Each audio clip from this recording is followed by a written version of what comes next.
Hi friends, இந்த செவ்வாய் வெள்ளிக்கிழமை மட்டும் எனக்கு வேலையே தீராது. இங்கே பாருங்கள், பாத்திரம் கழுவிட்டு அது மஞ்சள் கரைச்சி ஊற்றின தண்ணி தான், வேறு எதுவும் இல்லை.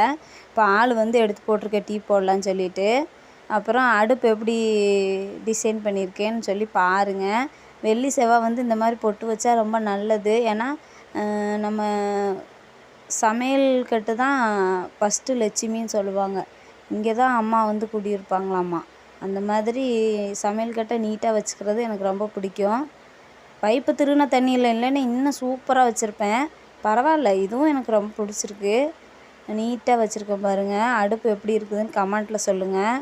இதில் கொஞ்சோண்டு துவையல் இருக்குது. கஞ்சி கரைச்சி எங்கள் வீட்டுக்காரருக்கு கொடுக்கணும், தூங்குறாங்க. அப்புறம் இதில் சாப்பாடு இருக்குது, பழைய சாப்பாடு, அது நாங்கள் குடிச்சுக்குவோம். கொஞ்சம் சாம்பார் சூடு பண்ணி வச்சுட்டேன். அப்புறம் கொஞ்சோண்டு சாப்பாடு இருக்குது, இதுதான் சுடு தண்ணி ஊற்றி கரைச்சி கொடுக்கணும். அப்புறம் பார்த்திங்கன்னா மற்ற பொருளெல்லாம் வச்ச மாதிரியே இருக்குது. நீங்களும் வீட்டில் செவ்வாய் வெள்ளி இந்த மாதிரி பண்ணி பாருங்கள். முடிஞ்சால் வாரத்தில் ஒரு நாள், ஒன்று வெள்ளிக்கிழமை இல்லை அப்படின்னா செவ்வாய்க்கிழமை, 2 நாளில் ஏதாவது ஒரு நாள் செஞ்சு பாருங்கள். ரொம்ப நல்லது. இந்த அடுப்பு எப்படி இருக்குன்னு கமெண்ட்டில் சொல்லுங்கள். Bye friends. இந்த வீடியோ பிடிச்சிருந்தால் லைக் பண்ணுங்கள், கமெண்ட் பண்ணுங்கள், ஷேர் பண்ணுங்கள். மறக்காமல் நம்ம சேனலை சப்ஸ்கிரைப் பண்ணுங்கள். என் பையனை கூப்பிட போகிறேன்.